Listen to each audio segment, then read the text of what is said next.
Dan kata Ustaz Abu Ishaq Al-Isfahani rahimahullah ta'ala, bermula khatir pada perbuatan itu dapat bahawa melentang padanya membimbangkan dengan arid lebih aula daripada mengerjakan demikian perbuatan itu. Dan yang demikian itu jatuh di dalam mubah dan sunat dan faraid. Tiadakah engkau melihat bahwasanya orang yang picit waktu atasnya sembahyang fardu dan khasat ia hendak menunaikan fardunya, maka kedatangan dengan kebakaran, maka dilintangkan baginya,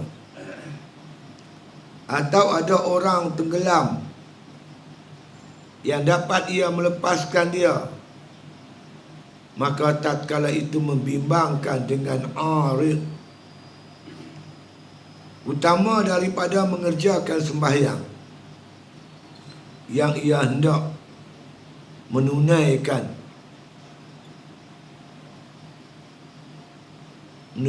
dia, iaitu menolong orang yang kebakaran atau melepaskan orang yang tenggelam. Maka tiada sah tiba-tiba berkehendak akan yang mubah dan nawafil dan kebanyakan daripada fardu dengan hukum. Yang faham ada kata apa? Bahasa orang tua lah. Ini kita bincang pasal berkaitan dengan tafwid. Tafwid ni kita bercakap berkaitan dengan makhafat. Makhafat ni makna kebimbangan dan ketakutan. Makhafat makna kata kita buat sesuatu, dia ada kebimbangan, ketakutan apa yang akan berlaku masa depan. Jadi saya lihat orang yang bergerak di bidang gerakan Islam ni, yang menjadikan makna kata perjuangan itu untuk mendaulatkan agama Allah Subhanahu Wa Taala, dia ada bermacam-macam kaedah fiqh dan ijtihad yang dibenarkan oleh Allah Taala dalam makna kita kata dalam melayari perjuangan ini. Baik itu dalam kaedah kita berjuang, dia ada perkara sawabit, ada perkara mutawayyirat, ada perkara prinsip, perkara dasar atau akidah perjuangan, dan ada perkara berkaitan dengan teknikal. Jadi kadang-kadang tuan-tuan orang tak faham. Baik itu tuan-tuan ahli politik biasa ni, dia tak boleh faham tindakan Tok Guru. Berlain dia kata pada parti-parti politik yang lain. Tengah orang dia kata kita ni pelik pelok. Saat berkawan dengan DAP, saat tak berkawan kan? Kami ni Parti Amanah ni, kami tetap setia dengan DAP. DAP buat apa-apa dia setia. Tak boleh. Kita dalam kita ada kaedah. Kita letak kita punya dasar Al-Quran, hadis, ijma' dan qiyas. Ini panduan kita. Jadi siapa yang mampu berijtihad, qiyas, ni para ulama lah tuan-tuan. Baik itu tuan-tuan jangan heran, tindakan kita berlainan dengan parti politik biasa. Ya, parti politik biasa. Contoh, mungkin satu ketika dulu kita bertahaluf dengan DAP. Lepas tu kita berpisah. Kalau orang tak faham apa ni, tak begitu ni, tak, kita ada kaedah dia. La yanhaakumullah 'anil ladzina lam yuqatilukum fid-din. Surah Mumtahanah ayat 8. Allah tak larang kamu berbaik-baik dengan orang kafir yang tidak lam yuqatilukum fid-din, yang tak menyerang agama kamu. Lagi dia tak menyerang agama kita, kita boleh kira dengan dia. Tapi bila dia menyerang agama kita, kita diharamkan bertahaluf, berhubungan dengan mereka. Innama yanhaakumullahu 'anil ladzina qataluukum fid-din. Sesungguhnya Allah melarang kamu berbaik-baik dengan orang kafir yang menentang, yuqatilukum fid-din, yang menentang agama kamu. Bila tentang agama kita, dia menyerang agama kita, haram kita bertahaluk, berbaik dengan dia. Sebab itu kita lipas, alhamdulillah, dengan kuliah haraki, dengan liqa fikri, dengan usrah yang kita hadapi, yang kita jalani, kita faham. Tidak tanduk makna kita kata pemimpin kita, cuma kita tak mampu nak berijtihad bersendirian. Lepas tu dalam kes yang berlaku ni, kita serah pada pusat. Pada pusat beri kemampuan Majlis Syura Ulama'nya, AJK Dewan Ulama' Pusatnya, dan juga pemimpin kita tu wajadi sendiri orang yang boleh berijtihad. Jadi kita serah kat mereka. Bukan kita derhaka kat Tuhan dah. Keputusan daripada pusat belum sampai. Dah sampai, kita pergilah istana. Itu lah cerita dia. Bukan kita derhaka, tak derhaka. Kalau kita pergi menghadap sultan, tak bawa apa yang sultan tak jadi kaya. Macam Nur Ibrahim tu. I have a number. BP nombor pun tak ada. Dia ada nombor, tapi orangnya tak ada. Dia ada nombor kambing. Saya ada kambing 129 ekor. Pada kambing tak ada lah nombor ya. Dia tak mahu macam tu. Dia sebut nombor, memang kita ada. Jadi kita menghadap sultan dalam keadaan yang kita bersiap sedia. Apa yang sultan tak, kita boleh bagi. Itu yang kita buat. Jadi tuan-tuan, sebab itu persiapan mental kita, tuan-tuan, jangan takut serangan orang yang menyerang. La yakhafuna laumata laim. Sifat gerakan Islam tak takut celaan orang mencela. Kita ada panduan kita, kita ada stand kita, ada prinsip kita, perjuangan kita, kan? Jadi baik, kita tengok malam ni berkaitan dengan persoalan tafwid. Allah firman dalam Quran, tuan-tuan, kita baca dulu sebelum ni, wa ufawwidu amri ilallahi innallaha basirun bil ibad. Ini Allah cerita orang soleh. Apa kata orang yang soleh? Wa ufawwidu amri ilallah, aku serahkan urusan aku kepada Allah Subhanahu wa taala. Innallaha basirun bil ibad. Allah amat melihat kepada hamba-hamba dia. Jadi kita buat apa yang patut kita buat, tapi hati kita ni menyerah segala urusan kita kepada Allah Ta'ala. Allah yang akan menyelesaikan semua masalah kita, insya-Allah. Kan?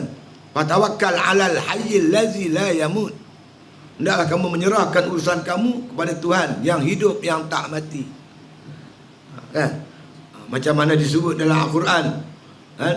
Falamma ra'al mu'minuna al-ahzab qalu hadza ma wa'adana Allah wa rasuluhu sadaqallahu wa rasuluhu wa ma zadahum illa imanan wa taslima. Apabila orang mukmin ni, makna kata berhadapan dengan tentera-tentera azab. Bila mereka melihat tentera-tentera azab yang mengepung Madinah, qalu hadza ma wa'adana Allah wa rasuluh. Mereka berkata, inilah janji Allah, ni yang dijanji oleh Rasul. Sadaqallahu wa rasuluh, betul lah Allah, benarlah Rasul. Wa ma zadahum illa imanan wa taslima. Tak bertambah kepada mereka melainkan iman dan penyerahan, serah pada Tuhan, insya-Allah. Wa iza azamta fatawakkal 'ala Allah. Bila kamu dah berazam, serah kat Tuhan. Kita pula tuan-tuan, dalam buat kerja Islam ni, dia kena banyak musyawarah, banyak perbincangan. Asyawirhum fil amr. Dalam urusan mereka tu, mereka bermusyawarah. Wa amruhum syura bainahum. Mereka berjasa bermesyuarat dalam segala urusan mereka, insya-Allah. Tak rugi bermesyuarat. Dengan ramai yang bermesyuarat ni, dia boleh keluar idea-idea yang baik, yang untuk menghadapi masalah yang kita hadapi, insya-Allah. Baik, sambung kitab kita. Kata musannif rahimahullah ta'ala, dan kata Ustaz Abu Ishaq Al-Isfahani. Isfahan, Iran ni. Tapi Iran tu bukan semua Syiah. Imam Ghazali pun orang Iran. Dia daripada Nesabur. Saya pergi Mekah 2006. 2006 saya pergi Mekah. Lepas tu saya sembahyang di Masjidil Haram. Saya kan pandai cakap Arab sangat. Beraka tu boleh lah lagi. Beraka Arab.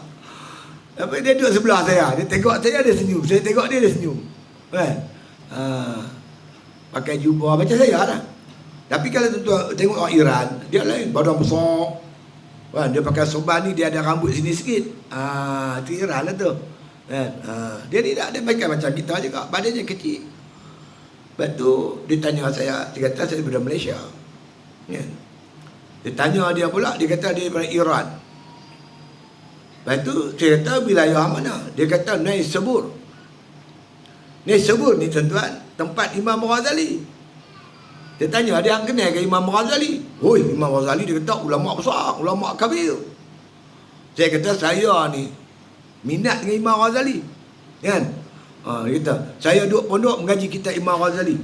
Teruslah kitab ni masuk Minhajul Abidin. Dan sekarang saya di Malaysia, saya kata saya baca kitab Imam Ghazali. Dia peluk saya, Ustaz. Rupanya Imam Ghazali ni, dia bukan orang Syiah. Dia bermazhab ahli sunnah wal jamaah. Kan? Bukan semua Iran tu Syiah. Termasuk Abu Ishaq ni. Kan? Di Isfahan, sebuah bandar di Iran. Dia, apa kata dia? Kata Ustaz Abu Ishaq, bermula qatir pada perbuatan itu. Qatir pada perbuatan. Amalan kita ni ada qatir. Kalau yang tak ada qatir, kita tak masuk bab tafwid ni. Macam contohlah kita katakan semayang 5 waktu. Ada qatir tak? Kan? Bila tak ada qatir, taklah teruk kita nak tafwid. Tetap betul pergi semayang, pergi balik-balik. Tapi kadang-kadang ada qatir. Ada yang melintangkan, yang membimbangkan. Macam kita nak main masjid, nak sembahyang Jumaat, di dua rumah orang terbakar. Itu khatir. Kita nak sembahyang ke? Nak selamatkan orang yang terbakar ni ke? Ataupun kita nak pergi sembahyang dulu, pergi sembahyang Jumaat tu dah qabliyah, ba'diyah. Kan? Habis tu zikir lagi 33 tak ada. Lepas tu berkhatir lagi 1000. Balik-balik rumah tu. Bila ada dah khatir, kita kena dulukan yang khatir tu, selamatkan nyawa manusia. Walaupun kita luput sembahyang berjamaah, luput sembahyang waktu tu, walaupun luput, habis semua selera, habis zuhur, tak apa, kita boleh qada. Kita utamakan yang tu. Utamakan selamatkan orang. Ataupun tuan-tuan main ni ada orang lemah di sungai. Biar dulu teman teman nak pergi sembahyang jemaah tu. Yang ni pahala dia 27. Teruklah macam tu. Tu bila datang qatir. Kan, dia datang qatir, dia jadi hukum dia dah berubah. Macam tu juga kita ni kan. Memanglah sunnah Nabi SAW sembahyang rapat-rapat. Tapi bila datang dia punya qatir tu, COVID, kita tak nampak. Tapi pakar-pakar perubatan, dia kata kena jaga jarak tu. Pasal COVID ni dia kalau kurang daripada 1 meter, dia boleh sampai. Jadi kita bersandar dengan pada orang yang pakar lah. Kita tak pakar bidang tu. Tak boleh kita nak bertengkar pula dengan orang yang pakar. Pergi jumpa doktor. Doktor tahu Ustaz dia darah tinggi. Ustaz tak boleh makan lembu. Macam apa tak boleh pula? Lembu tu halal. Apa macam doktor ni? Hukum halal nak kata haram. Mana boleh macam tu? Hal kecil manis. Doktor kata tak boleh makan gula. Gula pun haram. Ubah hukum. Wa man la yahkum bima anzalallah wa ulaika humul kafirun. Dia kapiak tu doktor tu. Tak boleh lah. Dia ada kaedah hukum dah kan. Bila datang arid, kebimbangan, ketakutan, dia ada hukum tu dia boleh ni. Itu yang kita kena faham. Tak boleh pegang yang tu je. Dia Islam ni dia elastik. Elastik ni dia anjal. Macam kita pakai seluar yang apa, tali pinggang getah kan. Orang gemuk boleh pakai, orang kurih boleh pakai. Dia sesuai. Islam ni dia sesuai. Bukanlah kita ubah hukum dengan mudah. Ada kaedah dia.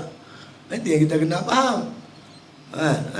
Saya dengar banyak kalau orang sebar video tu. Kan? Dah, bila habis besok duduklah rapat balik.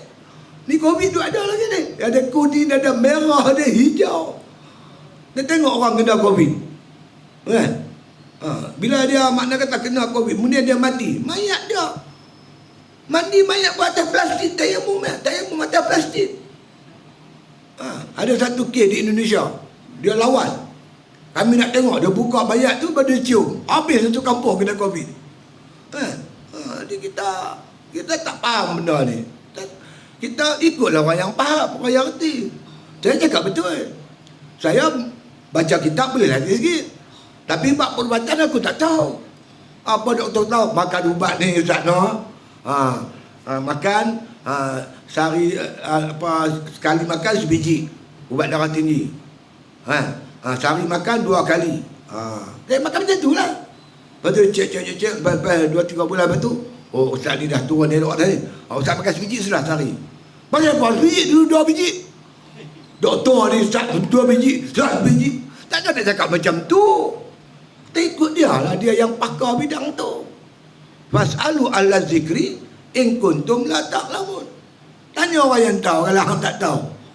Dia tak tahu bab perubatan, tanya orang yang tahu bab perubatan. Ini jangan tanya pada orang yang bukan ahli dia. Pergi tanya pasal kepau dekat Maniam.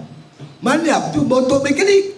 Bomel dah kata. Maniam apa macam bikin kepau? Dia kata taruh skru satu dia dah. Apa?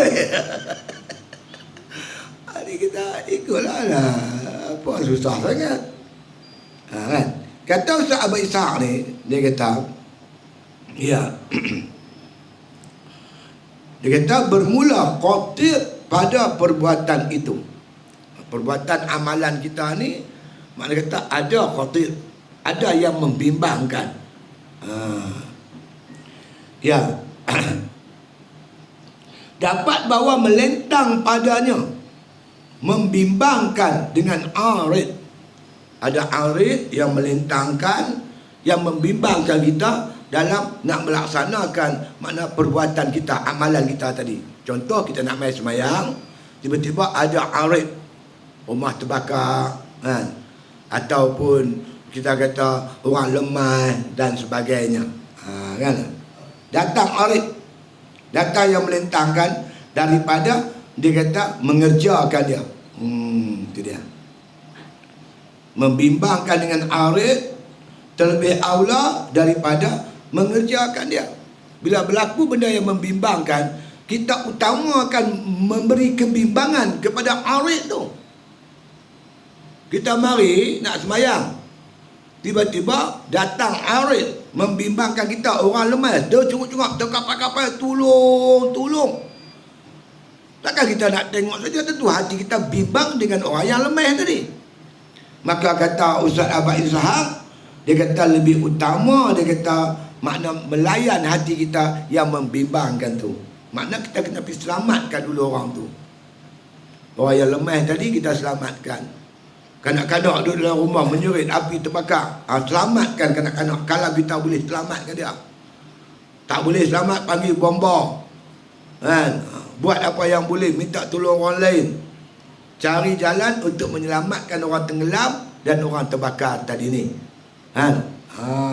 Gitu. Dia macam tu. Ya.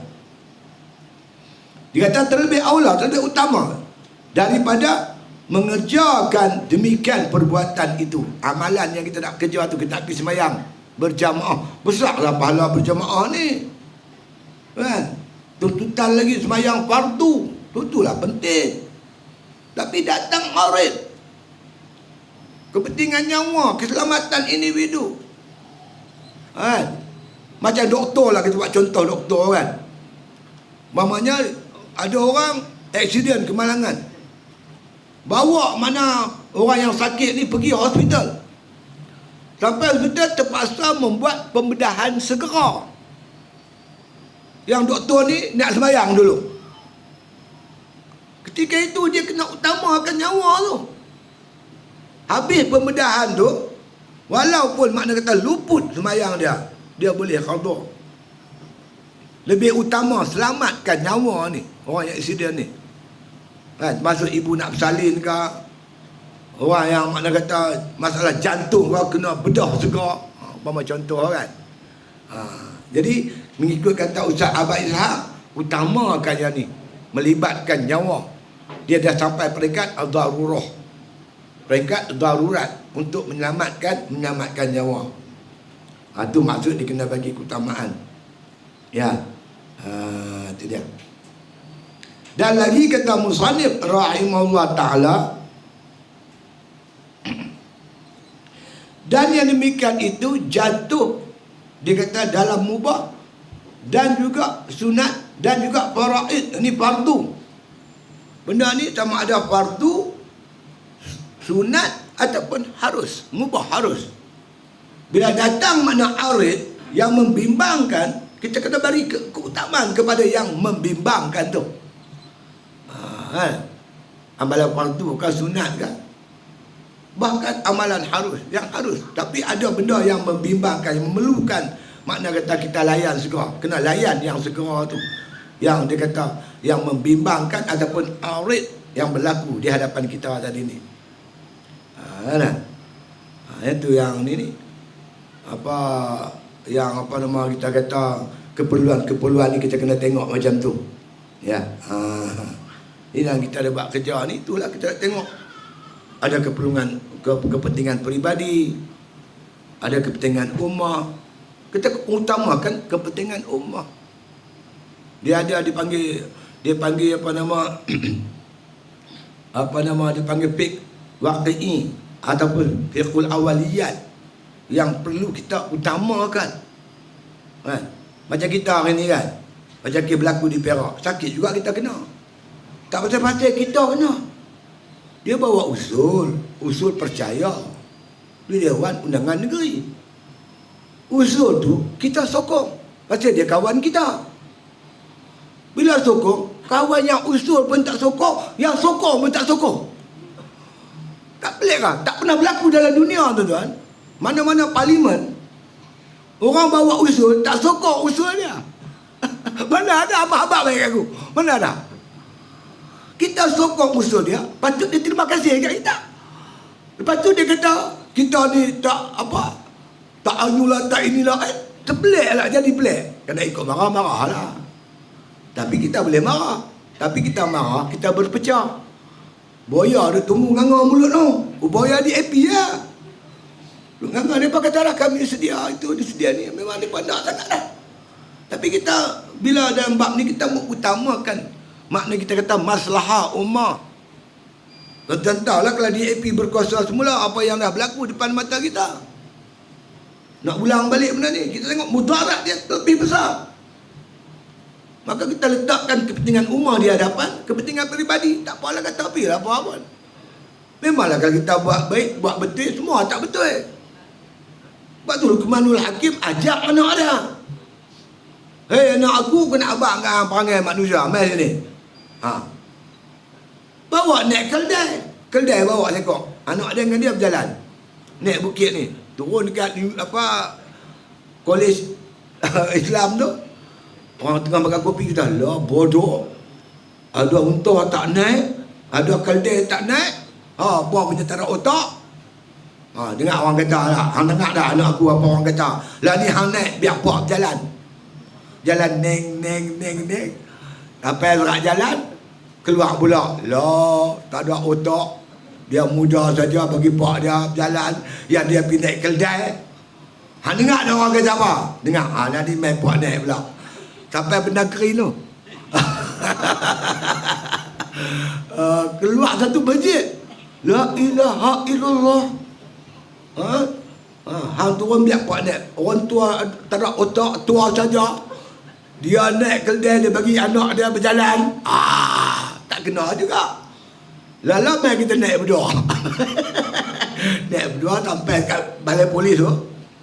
Polis kata, ni lagi bodoh. Nak bagi bumper keldai. Yang betul tu mana? Hang takkan jumpanya. Buat apa semua tak betul. Kena faham lah. Kita ada pengalaman tuan-tuan 60 tahun lebih. Hang tak tahu buat baik macam mana pun. Mesti orang kata tak betul punya. Hang duduk kerajaan pun tak betul, tak duduk kerajaan pun tak betul. Hang jadi kerajaan pun tak betul, hang jadi pembangkang pun tak betul. Yang betul berapa? Duduk saja, lagi tak betul. Baik tu jangan bimbang, jangan takut dengan celaan orang mencela. Lantak bi dia, kita buat kerja kita. Sebab kita ada panduan. Kita ada kaedah. Kita bukan pakai raba-raba tak. Kita satu-satunya parti itu hanya menggunakan kaedah Islam dalam seluruh tindak tanduk dia. Pas lah. Lepas tu kita letak panduan PAS, pegangan PAS, Quran, hadis, ijma', qiyas. Tunjuk kat saya mana tindakan kita yang bercanggah dengan Quran, hadis, ijma', qiyas. Tolong abang mai kalau ada. Tolong tunjuk kalau ada. Mana ada? Semua tindakan kita semua berpandukan nas yang jelas. Kita bukan apa tuan, kita nak dapat pahala melalui politik. Nak dapat pahala melalui politik. Setengah orang politik ni untuk dapat kuasa semata-mata. Bila dapat kuasa, by hook or crook, macam mana pun tak kira dia nak dapat. Tipu ke, bohong ke apa, dia tak kira. Kita ada. Macam kita kata, Tuhan suruh kita semayang. Bukan Tuhan suruh semayang aja, ada kaedah dia semayang. Gitu gini ada sah batal dia, sunat, haram dia, semua ada. Hukum dia ada. Begitu juga yang sunat baca Quran, bukan sekadar baca Quran, baca saja. Ada hukum tajwid dia. Ada mat dia, panjang pendek, dengung tak dengung. Bukan semua berdengung. Jumpa apa semua dengung. Betul-betul dia kaki berdengung. Tak boleh lah begitu. Ada tempat boleh dengung, ada tempat tak boleh dengung. Kita macam tu lah. Kita ada panduan. Kerana kita tuan-tuan nak dapat ganjaran pahala melalui politik. Politik sekular ni, dia cari pangkat, kedudukan, kekayaan, kesenangan semata-mata. Sebab tu kawan saya cerita. Dia kata dia pergi Kuala Lumpur. Dia nak terkencing. Dia singgah tuan-tuan tandas Amam. Dia singgah-singgah, dia tengok tulis di tandas tu, kanak-kanak 50 sen. Orang dewasa RM1. Ahli politik RM5. Dia tanya pasal apa ahli politik RM5 kencing? Sebab ahli politik kuat kencing. Ini ahli politik kuat kencing ni kita nak buang. Politik ni makna kata kerja mulia, kerja Nabi-Nabi. Nabi Yusuf, Nabi Daud, Nabi Sulaiman, Nabi kita Muhammad sallallahu alaihi wasallam. 4 nabi memerintah ahli politik lah. Abu Bakar, Umar, Osman, Ali, 4 ni Khulafa ar-Rasyidin, tokoh-tokoh politik, berpolitik mentadbir negara. Bahkan 10 sahabat Nabi yang dijamin syurga, cuma Abdurrahman bin Auf seorang yang tidak dikenali sebagai tokoh politik. Dia tokoh korporat. Tapi yang 9 lagi semua tokoh politik. Jadi anggapan kata politik kotor itu tak betul. Politik ni tentang kerja mulia, bawa orang kepada jalan Allah Ta'ala. Bahkan dalam hadis Nabi yang menyebut yang mendapat lindungan Arash 7 golongan tu, nombor 1 Imamul Adil, pemerintah yang adil. Macam mana dia jadi pemerintah kalau tidak berpolitik? Kan? Erdogan kata apa? Apabila orang baik tak mau berpolitik, maka politik akan dikuasai oleh orang-orang jahat. Ini yang sedang berlaku ni. Benda ni kita nak kena ubah tuan. InsyaAllah. Jadi kata musannif rahimahullah ta'ala, bila ada makna kata qatir atau arid, lebih utama memberi makna kata keutamaan kepada yang berlaku tu, seperti kebakaran dan juga tenggelam lemah. Walaupun yang menunggu depan kita sembahyang fardu, tak apa, qada pun tak apa, tak ada masalah. Itu dia. Jadi kata musannif rahimahullah ta'ala, ya, dia kata hendaklah dia menunaikan, ya, lebih utama daripada mengerjakan sembahyang, ia hendak menunaikan dia. Apa yang dia kena buat? Iaitu menolong orang yang kebakaran atau melepaskan orang yang tenggelam. Orang lemah tadi kita kena selamatkan dia. Orang yang kebakaran pun kita kena selamatkan dia. Walaupun luput waktu, tak apa, kita qada, tak masalah. InsyaAllah. Kita panggil di sini fiqh awaliyat, keutamaan yang mana kita perlu utamakan. Ya. Maka tidak sah tiba-tiba berkehendak ia akan yang mubah dan yang nawafil daripada kebanyakan daripada fardu dengan hukum. Oleh itu, apa juga amalan kita yang ada arid, ada kebimbangan, ada yang melintang, tidak sah kita letak dengan hukum. Aku akan buat. Kita kena istisna macam cerita dulu. Insya Allah. Bila datang arid tu, kalau tak ada arid, tak payah istisna. Kita nak mai semayang, tak ada halangan apa, mai semayang terus lah.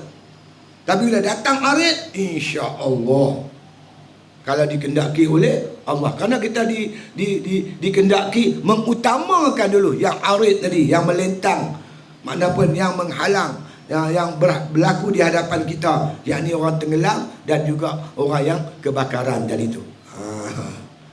Di banyaklah berlaku kan pada pak bomba kita, pada doktor kita, kan? Berlakulah benda-benda ni berlaku. Kadang-kadang berlaku kepada kita semua, kan? Jadi kita nak menghadapi jenis macam tu. Qala musannif rahimahullah ta'ala. Ya, habis dah kata Abu Ishaq tadi, selesai dah. Ya. Maka jika ditanya orang betapa sah di fardu Allah Ta'ala atas hambanya sesuatu dan takut akan mereka itu atas meninggalkan dia, kemudian tiada ada baginya kebaikan pada perbuatannya. Ini soalan. Soalan dia kata macam mana pula bila Tuhan dah suruh ada pula gitu gini. Kan? Memanglah tuan-tuan sekalian, dia kita tengok semua hukum-hukum Allah Ta'ala semuanya baik, semuanya elok. Wa ma arsalnaka illa rahmatan lil alamin. Tidak kami utus kamu Muhammad melainkan rahmat untuk sekalian alam. Hukum Nabi bawa semua rahmatan lil alamin, semua baik. Inna syari'ata kullaha masalih imma darul mafasid aw jalbul masalih. Sesungguhnya syariat Allah ni kullaha masalih, semuanya bawa masalah. Tak ada hukum Allah yang tak elok, semua elok. Kan? Imma darul mafasid aw jalbul masalih. Sama ada dia halang kita daripada rosak ataupun dia heret kita jadi baik. Itu hukum asal dia begitu. Tapi bila datang dia punya arid dia tu, halangan dia begitu gini, macam kita kata semayang rapat-rapat, dia tentulah ada hikmah dia. Tidak, Tuhan Nabi tak tunjuk. Tentulah ada ukhuwah dia, kasih sayang dia, kan, pahala dia, kan? Tentu ada benda ni, tentu ada. Hingga kan dalam kita Nabi SAW bila dia memberi kuliah, sahabat duduk rapat-rapat, dikatakan kalau daun luruh tak jatuh ke bumi, punya rapat dia pada tu bertemu berlutut. Itulah keadaan biasa. Tapi bila ada dia punya arid dia apa? Covid. Dia cerita lain lah pula hukum tu. Hukum tu berubah mengikut suasana keadaan. Kira macam tu. Hukum asal dia memang semua syariat, hukum mahkam Allah semuanya baik. Tetapi dia adalah tengok kaedah-kaedah yang macam mana, kan? Macam kita berkawan dengan orang yang jahat, betullah tak boleh. Tetapi kalau kita terpaksa berkawan, tak kawan tak boleh. Macam kita nak menegakkan Islam di Malaysia seorang-seorang, boleh? Di Malaysia sekarang tuan-tuan tak ada satu parti pun yang mempunyai makna kita kata majoriti muda. Tak ada. Siapa nak tubuh kerajaan, dia mesti berbakat. Mau tak mau kena berbakat. Bila nak berbakat tuan-tuan, tentulah nak bakat dengan PH ke PN. Di sana mana mudarat lebih teruk? Mudarat PH tu terlampau besar. Maka ada kaedah fiqh dia pula, irtikabu akhfad dararain, memilih mudarat yang lebih kecil. Kita ambil mudarat, memang ada mudarat, tapi mudarat yang lebih kecil. Kerana Pakatan Harapan mudaratnya besar sangat. Sendi-sendi kekuatan negara dia ceroboh, dia patahkan tuan-tuan. Apa sendi kekuatan negara kita? Di antaranya tuan-tuan, iaitu raja berperlembagaan. Ini tunggak negara kita sejak merdeka. Kan? Raja perlembagaan. Mereka cuba patahkan, dah sign dah Statut Rom. Tak silap saya, Kula Sigren. Dah pirah. Betul-betul satu. Sign lah. Tapi Nasib Baik Agung cepat dapat tahu. Panggil Profesor mana ada universiti. Bentangkan cerita Statut Rom ni, begini, perlembagaan begini. Sampai tuan-tuan sekalian, pensyarah tu dia ambil tindakan. Punya kau hajak dekat Agung. Tuan ingat tak? Apa suka lupa? Tu program tu. Agung dia langgar. Lepas tu tuan-tuan, apa lagi tunggak kuatan negara? Hak istimewa Bumi Putera. Dia langgar, dia sign ISIS. Sampai kita kena turun di jalan raya. Turun ramai-ramai menentang ISIS. Apa lagi? Dia itu Islam agama persekutuan. Ni pun dia kacau ikut dia. Jadi kita nampak dah tembalang dia, kita nampak mudarat dia terlampau besar. Maka di sana kita memilih mudarat yang lebih kecil. Tu datang kaedah dah. Irtikabu akhfad dararain. Memilih mudarat yang lebih kecil. Lah masa yang sama Ustaz Mustafa Masyhur, dia selalu ingatkan. Dia kata bila kita nak buat kerja-kerja dakwah, kerana PAN ni bukan semata-mata parti politik. PAN gerakan dakwah, gerakan tarbiyah, gerakan siasat. Siasat masuk pilihan raya, kita masuklah.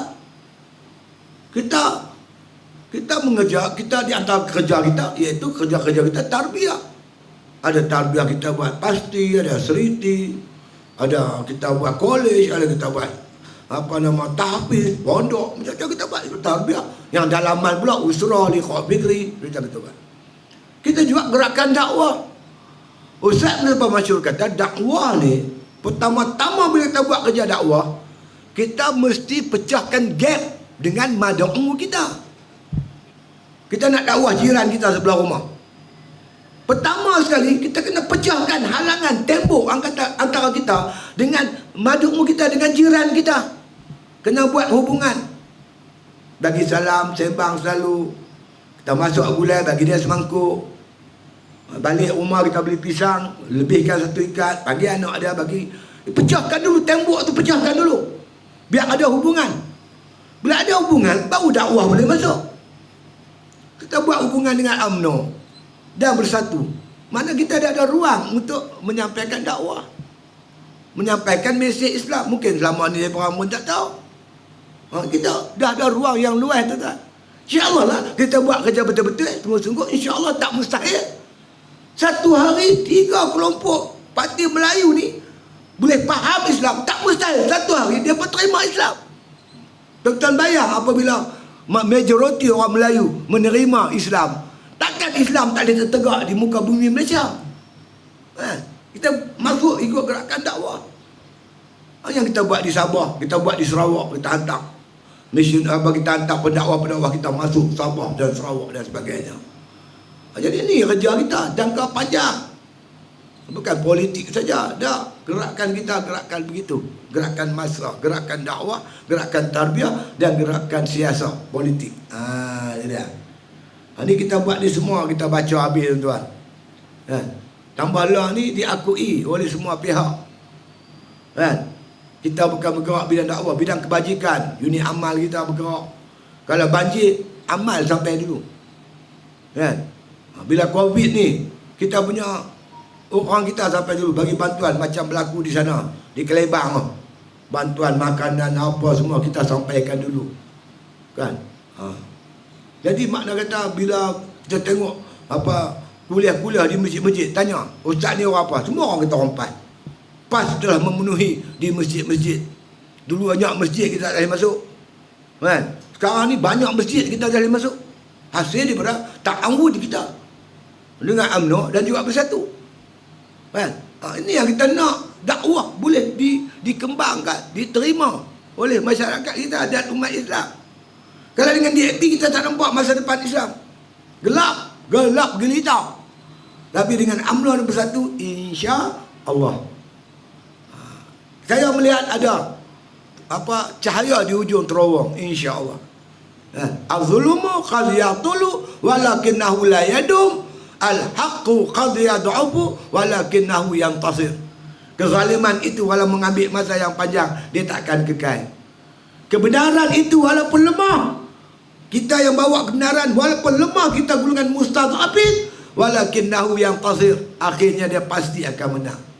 Lepas itu Ustaz Patayyakan menyebut ahli gerakan Islam wajib yakin masa depan Islam yang cemerlang, insya-Allah. Ni yang kita ada buat kerja, tuan-tuan. Sabar sikit, insya-Allah.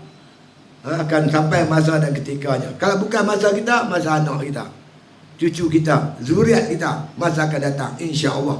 Satu hari Islam akan menang, insya-Allah. Pasal apa kamu yakin? Allah janji. Wa'adallahu allazina amanu minkum wa 'amilus solihat la yastaqlifannahum fil ardh. Allah berjanji kepada orang beriman dan beramal soleh, Allah akan angkat mereka sebagai pemimpin di atas muka bumi Allah. Allah janji, takkan Allah cakap tak serupa bikin. La tukhliful mi'ad. Allah tak pernah mungkir janji. Nabi pun berkata, la lalu ta'ifatun min ummati yuqatiluna 'alal haqq zahirina ila yaumil qiyamah. Sentiasa akan ada ta'ifah, puak-puak di kalangan umatku yang akan memperjuangkan kebenaran ni, dan mereka akan zahir, akan menang sampai kiamat. Ini keyakinan kita yang kita buat kerja ni, insya-Allah. Percayalah tuan-tuan, dia makin ramai. Dengan berlaku kes-kes ni, orang tengok cara PAS bergerak, cara PAS bercakap. Tuan-tuan tulis tu janganlah melampau sangat, tunjuk akhlak kita sebagai orang pejuang Islam, akhlak yang cantik, cakap yang elok, apa semua, insya-Allah. Ini merupakan daya tarikan untuk orang kepada Islam, pada perjuangan kita, insya-Allah. Ya. Ketahui ilmu bahawasanya syekh kami, ini syekh kepada Imam Ghazali, Tok Guru Imam Ghazali nama Syekh Abu Bakar Al-Wara'. Orang gelak dia Imam Haramain, Imam dua tanah haram. Syekh kami Syekh Abu Bakar, dia kata rahimahullah ta'ala, berkata ia, Allah Ta'ala tiada menyuruh dengan sesuatu melainkan dia kata baginya padanya kebaikan. Jadi orang tanya soalan dia kata, apa yang Allah fardukan, yang Allah suruh tentulah baik, kan? Pasal apa pula kita kena utamakan yang bukan Tuhan perintah tu? Jadi ni Imam Ghazali nak jawab, Tok Guru Imam Ghazali nak jawab. Dia kata bahawasanya syekh kami, dia kata kan, berkata ia, Allah Ta'ala tiada menyuruh dengan sesuatu melainkan ada baginya padanya kebaikan. Apa Tuhan suruh semua baik. Inna syari'ata kullaha masalih. Syariat Allah, perintah Allah tu semua baik, tak ada yang tak baik. Yang wajib sunat baik, haram makruh tak baik, kena tinggal haram makruh, kena buat wajib sunat. Perintah Allah semua baik, tak dapat kita nafikan. Ya. Apabila sunyi daripada yang melentangkan, selagi tidak ada arid. Semayang baik, tapi bila datang arid, orang terbakar, orang lemah, ketika itu yang ni lebih baik. Bahkan wajib kita utamakan selamat nyawa, selamat orang lemah, selamat orang terbakar. Bila ada melentang, benda melentang, yang ni lebih penting, lebih utama daripada semayang fardu tadi. Walaupun dia tu satu benda yang cukup baik, semayang baik lah, siapa kata tak baik. Tapi bila datang yang melentangkan, yang ni lebih bagus, kan? Faddalallahu al-mujahidin alal khaidin ajran azimah. Allah kata apa? Allah Ta'ala lebihkan orang yang mujahid, orang yang berjuang, dengan pahala yang besar. banding orang yang qaidin, orang yang duduk tak berperang, tak berjihad. Tuan-tuan, ayat ni surah At-Taubah tak silap saya. Allah nak ceritakan antara golongan yang berjihad dengan golongan yang beribadat. Dia tak pergi perang, dia buat ibadat je. Ibadat hebat tak? Hebatlah. Bangun malam, sunat duha, sunat tahajud, baca Quran, zikir. Hebat. Tapi Allah kata, orang yang pergi berperang tu lagi hebat. Faddalallahu al-mujahidin. Allah lebihkan orang yang berjihad alal qaidin, di atas orang yang duduk beribadat saja, ajran azimah, dengan pahala yang cukup besar, dibanding orang yang berjuang menegakkan agama Allah, yang bertempur di medan jihad, yang bermusafir untuk menyampaikan dakwah. Dengan yang duduk saja tu, orang ni Allah kata lagi hebat. Memanglah pada asalnya ibadat ni hebat, tapi ada benda yang lebih hebat. Sembahyang fardu hebat, tapi menyelamatkan orang lemah lagi hebat. Ni cerita apa nama? Cerita Hasan Basri. Hasan Basri, tuan-tuan, dia duduk tepi sungai yang dia boleh berubah jadi baik tu. Macam sini lah, sungai seberang lah, dia duduk sini melengung tu. Dia tengok satu orang, tuan, laki-laki berjalan dengan pegang tangan seorang perempuan. Lepas tu, tuan, laki-laki ni pula pegang botol pula, botol arak. Apa punya orang pegang perempuan, jalan pegang perempuan, lepas tu pegang botol arak pula. Apa hati dia tu macam buruk sangka lah dengan orang sebelah sana tu, di seberang sungai tu. Tiba-tiba, tuan-tuan, ada orang, dia naik sampan dia terbalik. Sampan dia terbalik. Dalam tu adalah seorang dua orang penumpang sampan tu. Orang tu dah minta tolong. Jadi kawan yang duk pegang perempuan tu lepas tangan perempuan tu, dia terjun sungai, selamatkan orang lemah tadi. Orang pakat komun tengok dia berjaya menyelamatkan orang yang lemah, orang yang dia buruk sangka tu. Yang dia tak boleh buat apa-apa pun, dia tak kerti beradak. Habis-habis tu dia pergi siasat rupanya, tuan-tuan. Perempuan yang kau ni pegang ni mak dia. Mak dia nak berjalan betah-betah ambil angin. Lepas tu gamak mak berjalan tu lah bawa air sejuk, kan? Botol tak ada, botol arak yang ada. Ada batu-batu botol arak, bawa botol. Dia bukan minum arak, dalam tu air sejuk. Apabila, tuan-tuan, dia buruk sangka, dia menyesal, tuan.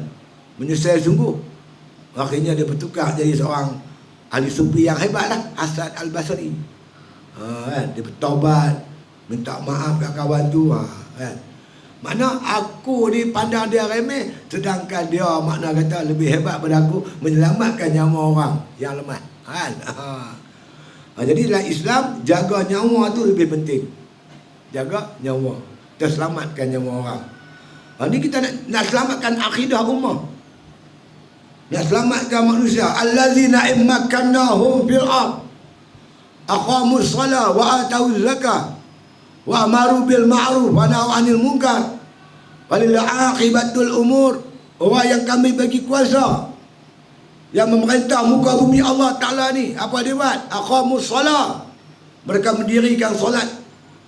Ulama tafsir mendirikan solat, pemerintah diri solat ni, pemerintah yang tarik rakyat dia untuk tunduk patuh mengabdikan diri kepada Allah. Wa atau zakat, mengeluarkan zakat, dalam arti kata mengagihkan kekayaan negara secara adil. Negara kita kaya, tuan, tapi pembagian dia tak adil, tertumpu pada orang tertentu. Ni masalah kita sekarang. Kita dapat kuasa nak buat kerja ni. Antara perkara yang penting, wa amaru bil ma'ruf wa nahu 'anil munkar, menegakkan ma'ruf, mencegah kemungkaran. Kita nak buat kerja ni, tuan. Jadi dengan kuasa politik baru boleh buat kerja-kerja ni. Kita mana melayani perjuangan itu, kita tengok mana ada ruang-ruang yang boleh membolehkan kita melaksanakan kerja-kerja Islam yang Allah sebut dalam Quran tadi tu. Kan? Jadi jawab guru pada Imam Ghazali, memanglah perintah Allah semua bagus, yang wajib bagus, tak dapat dinafikan. Yang sunat bagus. Selama mana tidak ada makna kata arid. Bila datang arid, macam orang lemah tadi, rumah terbakar, kita kena utamakan yang ni dulu. Kata Tok Guru tu. Itu dia panggil fiqhul awaliyat. Fiqh dalam mengutamakan satu kerja. Yang mana lebih utama. Itu dia. Dan lagi dia kata, ya, bila sunyi daripada melentangkan dan tiada picik atas perbuatan yang fardu, sekira-kira tiada berpaling daripada salah, melainkan dan baginya itu kebaikan. Jadi perkara-perkara amalan-amalan ni tadi ni, dia kata, ya, tiada picik. Picik ni kesempitan. Macam kita kata masa yang lapang, tak ada halangan, tak ada rentangan, tak ada masalah. Tapi bila kita picit, umpama contoh, kita ada masa zuhur dengan keadaan tertentu, kita dah picit, zuhur kita dah nak habis, kita ada masa 15 minit lagi. Masa yang sama berlaku satu benda yang mencemaskan. Kalau aku makna kita, aku atasi kecemasan ni, luput sembahyang, sembahyang aku luput. Maka makna kata agama menyuruh kita atasi kecemasan tu dulu. Orang lemah tadi, orang terbakar tadi, kalau masa lapang, lepas habis buat kerja, zuhur masih ada, buatlah sembahyang, tak ada masalah. Tapi bila berlaku kepicikan, walaupun terpaksa qada, kita dibenarkan meninggalkan waktu itu untuk di qada. Boleh qada. Bahkan kalau kita musafir, dibenarkan pula jamak, dibenak pula qasar. Mana Islam ni dia bukan satu yang rigid, yang beku, sesuai semua keadaan dan keadaan yang kita berada. Masa ni macam ni, masa ni macam ni, masa ni macam ni. Orang sakit, dia boleh jamak sembahyang dia. Orang sakit. Kalau tuan-tuan sakit, sakit tuan-tuan tu berat pada waktu zuhur, tuan-tuan boleh buat jamak takdim, jamak takhir. Sembahyang zuhur pada waktu asar. Kalau tuan-tuan sakit, biasanya kuat belah asar, sembahyang jamak takdim, buat pada zuhur. Tapi tamam lah, tak boleh kasar, tak boleh. Nak dikasarkan, nak dipendekkan, cuma musafir saja. Tapi kalau jamak kerana sakit, boleh. Jamak kerana sakit dibolehkan. Tapi jamak saja, tanpa makna kita kata, tanpa kasar. Jadi kaedah ni banyak sangat tuan. Dalam kita menghadapi suasana dan keadaan. Jadi kita yang tak apa nak faham ni, cara mudahnya serah kat pemimpin, habis kata. Dia arah, kita ikut sudahlah. Sebab kita tak mampu, tahap ijtihad tu tak mampu kita. Kita tak sampai kemampuan peringkat tu. Jadi kita serah pada pimpinan kita yang punya authority, mempunyai kemampuan untuk berijtihad. Ustaz Padi Nur dia sebut, akhir zaman ni, mujtahid ni, dia datang dalam bentuk makna kata kolektif. Kan? Makna kata 100 tahun Allah hantar seorang untuk makna kata ulama untuk mengubah suasana ni, keadaan yang kita ada. Itu dulu. Seperti Imam Syafi'i, Imam Maliki, Hambali, Imam Qadir Jailani, Imam Ghazali. Tapi zaman sekarang ni payah kita nak memiliki satu orang memiliki semua ilmu. Maka tuan-tuan sekalian, makna kata dalam akhir zaman ni Allah datangkan dalam bentuk syura, dalam bentuk majlis syura. Mereka ni ramai, tapi masing-masing mempunyai kebakaran di bidang masing-masing. Mereka berijtihad, mesyuarat, buat keluar satu hukum, dan kita patuh taat kepada arahan mereka. Itu lebih selamat, insya-Allah. Itu kata wala' tu. Bila kita taat pada pemimpin kita, dia panggil kita wala'un. Wala'un pun tak apalah. Jangan mala'un dah lah. Dia kata kita mala'un pula, wala'un.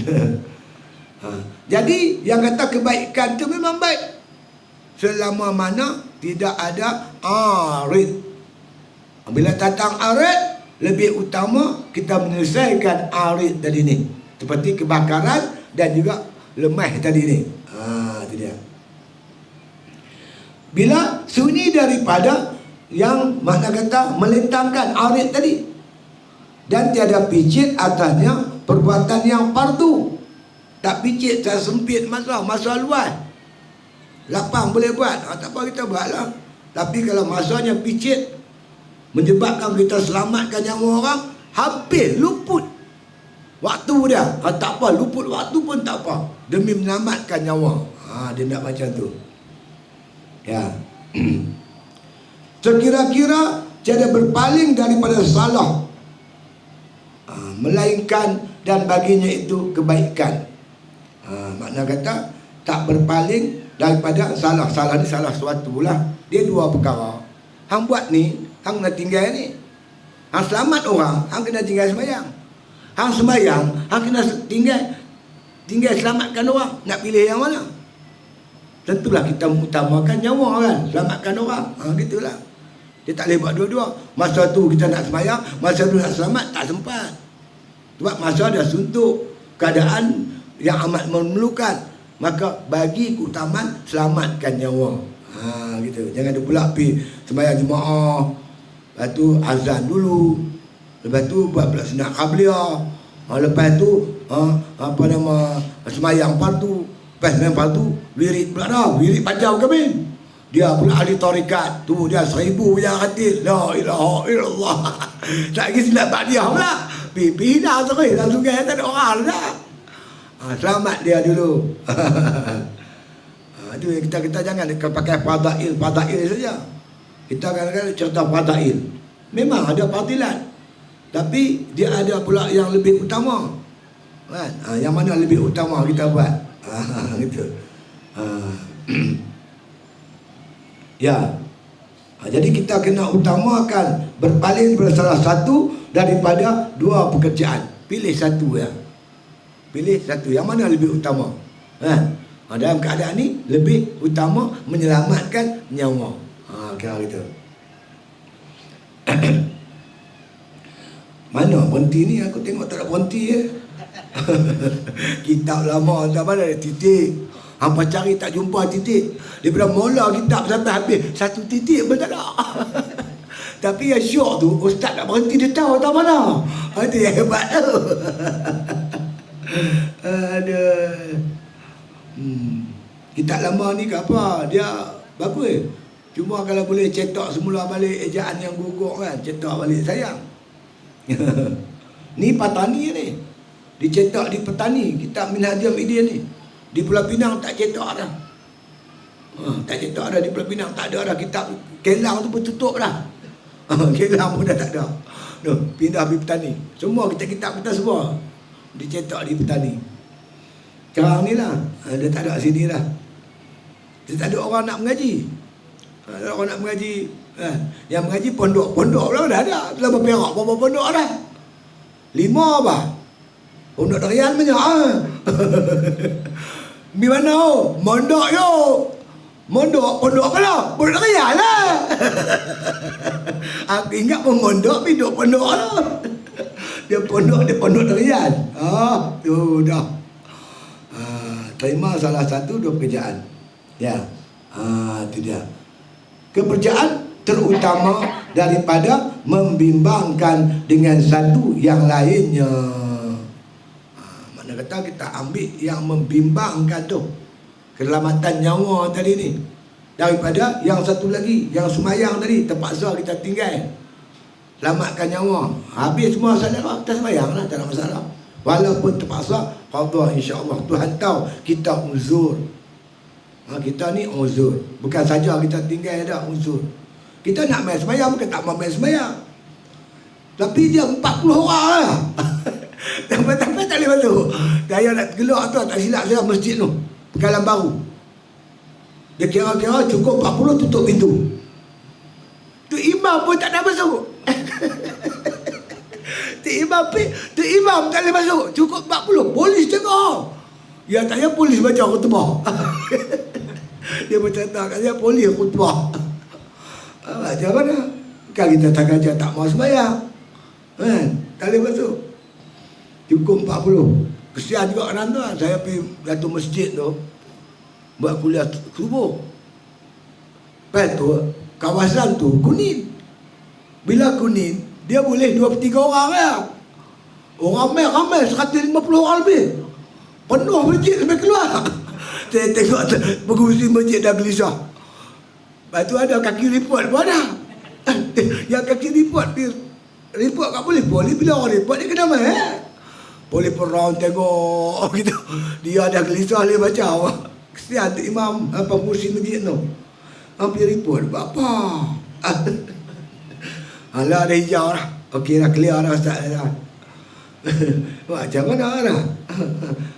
Itu dia. Ya. Maka dia kata ada hamba di dalam demikian itu diuzurkan. Diuzur tu uzur syar'i.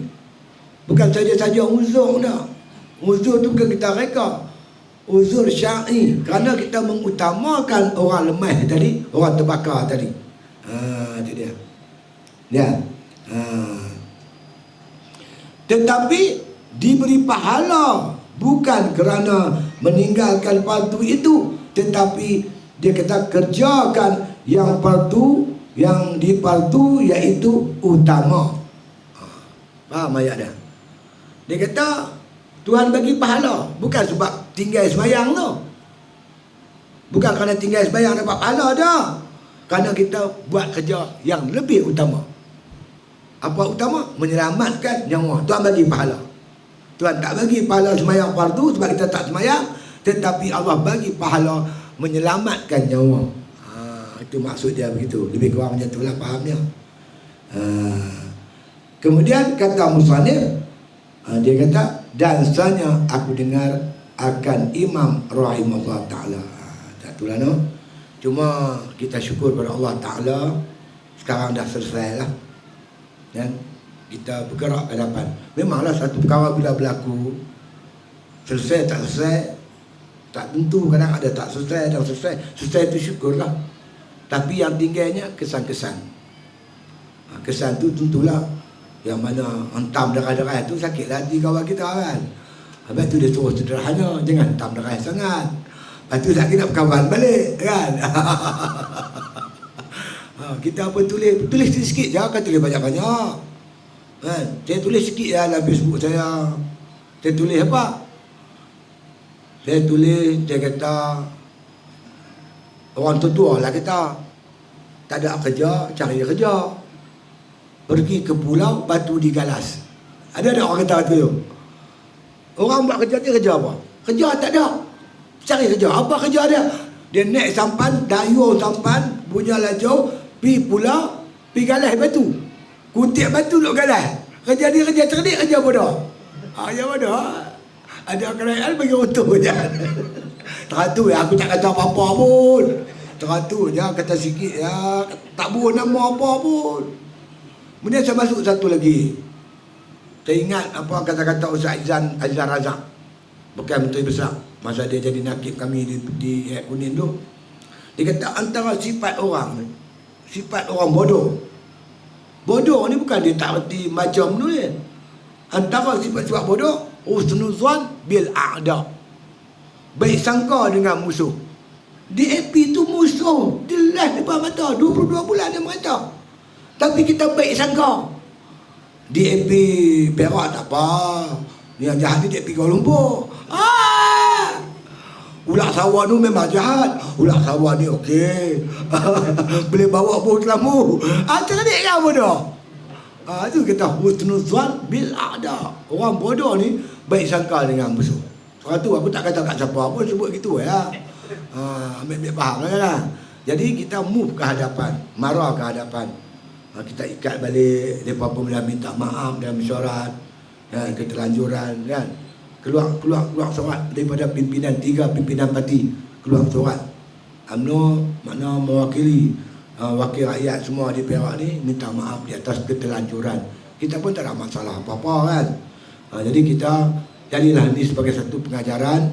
Makna kita nak buat sesuatu, kita berbincang. Bila tak bincang jadi macam itulah. Jadi kita ada 3, kerajaan ni ada 3 parti. Apa-apa bincang 3-3 ni. InsyaAllah melalui perbincangan akan datang buah yang baik-baik insyaAllah. Jadi persiapan kita sekarang ni tuan-tuan menghadapi pilihan raya yang akan datang. Yang dijangka tak lama lagi lah. Takkan lama lagi. turun saja COVID ni akan buat pilihan raya insya-Allah. Dijangka tahun depan untuk membolehkan kita mengundi tahun depan kena daftar sekarang. Sekarang ni kena daftar sebagai pemilih. Jadi gerakkan kerja-kerja menggerakkan daftar pemilih ni secara agresif, bersungguh-sungguh. Saya dipahamkan SPR bersedia membantu. Kan? Banyak kawan-kawan kita buat majlis, buat kempen di masjid, potong lembu, potong kambing, panggil orang kampung keluar semua, bawa kad pengenalan, panggil SPR. SPR datang untuk daftar. Hang bawa kad pengenalan ya. Jadi gerakan ni kena sungguh-sungguh tuan. Kenapa? Lagi ramai orang mendaftar, makna kata peluang untuk kita tuan-tuan memerintah meneruskan pemerintahan ni insya-Allah lebih berkesan. Kenapa? Kebanyakan orang Melayu tak daftar tuan. Kebanyakan di Perak saja 300,000. Di Malaysia 4.2 juta orang Melayu tak daftar. Ini masa depan kita. Jadi dalam tempoh terdekat ni kita gerakkan tuan-tuan usaha sungguh-sungguh, gerakkan mendaftar pengundi insya-Allah. Ada masalah boleh tanya pihak kawasan. Kan kawasan boleh membantu insya-Allah. Salah satu saja aku dah malam ni tidur lena lah. Apa tahu dah aku ni 3 hari darah tak turun tu. Darah cek tuan 160. Tidur Ustaz pasang aircon, bangkit cek lagi 150. Dia 160 50. Duk fikir ni nak jadi ni. Pasal depa kata nak bagi kat DAP. Oh, susah hati, darah tak mau turun. Malam tadi tengok apa pagi tadi tengok tu, lega. Cek tadi elok tadi 30 ah. Tiap mati 30 dah. Alhamdulillah. Syukur kepada Allah Subhanahu Wa Taala di atas anugerah perpaduan ni. Jadi gerakan perpaduan ni mesti diteruskan. Ya, mesti diteruskan dan digiatkan insya-Allah. Jadi nampaknya paslah. Jadi orang tengah menyatukan UMNO dengan bersatu. Jadi kita dah buat keluar satu kita punya polisi. Apa-apa kita takkan berbincang dengan bersatu, melainkan bersama-sama kita UMNO. Bawa UMNO bincang sekali. Kita juga kita tak bincang dengan UMNO, melainkan bawa bersatu sekali. InsyaAllah lama-lama insyaAllah mudah-mudahan tuan-tuan Allah satukan UMNO dengan bersatu dengan kita sekali, insyaAllah dia akan mewujudkan satu kekuatan yang luar biasa tuan. Yang boleh makna kata menubuhkan sebuah kerajaan Melayu Islam yang insya-Allah akan menuju ke arah mendaulatkan hukum Allah Subhanahu Wa Taala di atas muka bumi. Mungkinlah tuan-tuan kita tengok apa yang berlaku di Indonesia sekarang. Apa nama Tok Syekh tu? Ulama tu. Yang balik dari Mekah tu. Harid. Angkatlah darah sikit. Rizik. Habib Rizik. Dia boleh menyatukan gerakan Islam di seluruh Indonesia. Dulu berpecah lah pasal tu. Sambut dia sewa 3 juta. Dia balik pada Mekah tu yang sambut dia 3 juta tuan. Bayangkan tuan-tuan kalau Islam tertegak di Indonesia. Umat Islam yang paling ramai dalam dunia. Tuan-tuan tahu tak bangsa yang paling ramai memeluk Islam bangsa Melayu. Bila sebut Melayu, Kepulauan Melayu, Indonesia sampai Malaysia ni sampai ke selatan Thailand semua tu, itu Kepulauan Melayu, orang Melayu. Yang paling ramai dalam dunia menganut Islam orang Melayu. Tuan-tuan bayangkan kalau Islam tertegak di Indonesia, di Malaysia. Masya Allah, hebat tuan. Jadi kerja kita anta ala zakratin min suril Islam wala yu'tiyanna min khaybalik. Kamu sedang berada di satu penjuru daripada penjuru-penjuru Islam. Jangan alien Islam diserang di penjuru kamu. Kita jadi benteng pertahankan Islam di mana kita berada. Jadi caranya kita kembangkan sesungguh perpaduan ummah ni. Bukan meliputi 3 parti ni saja, dia akan meliputi seluruh umat Islam yang ada di Malaysia ni insya-Allah. Dan orang kafir, orang bukan Islam tak perlu susah hati. Kerana Islam melindungi orang Islam dan orang bukan Islam. Islam takkan buat zalim pada sesiapa saja. Akan datang rahmat Allah Ta'ala kepada orang Islam dan kepada orang bukan Islam. Bukan teori saja tuan, memang dapat dibuktikan fakta-fakta sejarah di mana Islam berkuasa, orang bukan Islam mendapat perlindungan yang seadil-adilnya. Bukti di Kelantan. Kita memerintah. Tu tokong paling besar, ada yang duduk, ada yang berdiri, ada yang tidur. Kita tak boleh gerak yang tidur, oi bangkit, tidur apa lama-lama. Tak marah juga yang duduk tu, suruh diri, yang berdiri tak suruh duduk. Dia berkata pula, tu yang di Kedah tu untuk. Yang tu pasal buat tak ada ni, ikut dan dia. Buat tanah kerajaan tak boleh lah. Kita pun tak pernah buat masjid di tanah kerajaan yang tak ada kebenaran. Kita ada masjid, ada surau, ada pasti, ada seliti, ada tahfiz. Kita jaga. Islam pun jaga. Tak boleh lah. Buddha pun jaga. Mana ada Tok Kong Cina letak ikut dan. Gereja Kristian pun jaga.